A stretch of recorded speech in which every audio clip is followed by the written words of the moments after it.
Hi friends, स्वागत है आप सबका रैंकर गुरु में। रेलवे के सीरीज़ में पार्ट थर्ड में हम लोग देखेंगे कुछ महत्वपूर्ण प्रश्नों को। देखिए, पहला प्रश्न है 4, 9, 14 डॉट डॉट डॉट का 24वां पद क्या होगा। माने ये एक सीरीज चल रहा है, एपी का सीरीज है, इसका 24वां पद हमें बताना है। तो ये प्रथम पद है, ए बराबर पहला पद हो गया 4।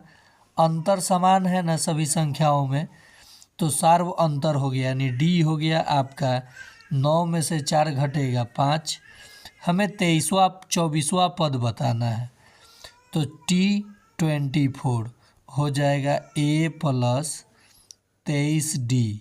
ठीक है, A की वैल्यू कितनी है प्रथम पद की 4 और 23 गुना D कितना है 5। तो जब 23 में 5 से गुना कीजिएगा तो 4 जोड़ 115 आ जाएगा। देखिए 5 3 15 के 5, 5 दूनी 10, 1 11 115। जब दोनों को आपस में जोड़ दीजिएगा तो आएगा 119। है कहीं ऑप्शन में, तो आपका ऑप्शन सी सही हो जाएगा।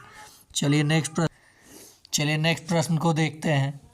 दो संख्याओं का जब भी आपको योग और अंतर दिया हो तो संख्याओं का गुणनफल अगर पूछा जाए, यानी a प्लस बी आपको दिया हो x और a माइनस बी आपको दिया हो y और ए बी पूछा जाए, तो आप इसे सॉल्व कर सकते हैं a plus B the whole square minus a minus B the whole square अब बटा में 4।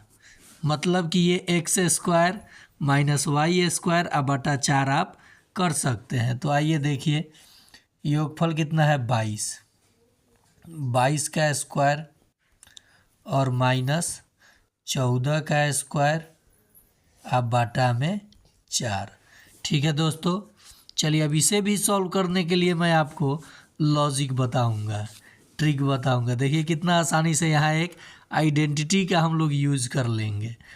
ए स्क्वायर माइनस बी स्क्वायर, तो एक बार जोड़ दीजिए इसे आपस में, तो 22 में 14 जोड़िएगा तो 36 होगा, और एक बार घटा लीजिए, 22 में से 14 घटाइएगा तो 12 में से 4 जाएगा 8, और ये एक दे दिया तो ये ख़त्म, यानी 14 8 22 होता है 8, अब बटा में 4। देखिए ये कट गया, 4 दूनी 8, तो 36 दूनी कितना हो जाएगा 72। तो आपका आंसर हो जाएगा सी। ये मैंने 36 और 8 क्यों लिखा, ये आपको समझ में आया। ए स्क्वायर माइनस बी स्क्वायर आप क्या जानते हैं, ए प्लस बी, एक बार ए माइनस बी, तो उसी टर्म में लिखा हूँ। ए प्लस बी करूँगा तो 36 आएगा, ए माइनस बी करूँगा तो 8 आएगा, गुना में है 4 से भाग, आंसर आपका आ गया। चलिए नेक्स्ट प्रश्न पे चलते हैं दोस्तों। देखिए बोला है 100 और 300 के बीच 16 से विभाज्य कुल कितनी संख्याएं हैं। तो फिर 100 को और 300 को 16 से आप क्या कीजिए भाग कर दीजिए। इसे जब आप 300 को 16 से भाग कीजिएगा तो 16 एकम 16, यहाँ देखिए 16 दूनी 32 ज़्यादा हो जाएगा, तो 14 बचा और 0 बचा। देखिए 16 एकम 16 तो कितना बचा 14 0, यानी 140 बचा। 16 के टेबल में 140 आएगा नहीं ना आएगा, तो उससे कम क्या आता है, 16 के टेबल 8 बार पढ़ेंगे।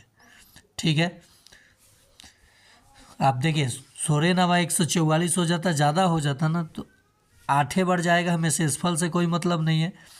ये देखिए 100 को 16 से भाग देंगे तो कितने बार जाएगा बताइए, 6 बार। कितने बार 6 बार। इसका 6 आया, इसका 18 आया, तो 18 में से 6 कम कर लीजिए, यानी कितना हो जाएगा 12। आपका आंसर क्या हो जाएगा 12। ठीक है दोस्तों, चलिए नेक्स्ट प्रश्न पे चला जाए। ये मज़ेदार प्रश्न, इसमें आपको भाग नहीं देना पड़ेगा और मेथड से बनाने की भी आपको ज़रूरत नहीं पड़ेगी। किसी संख्या को 195 से भाग देने पर शेष 47 बचता है, तो उसे 15 से भाग दिया जाए तो शेषफल क्या होगा।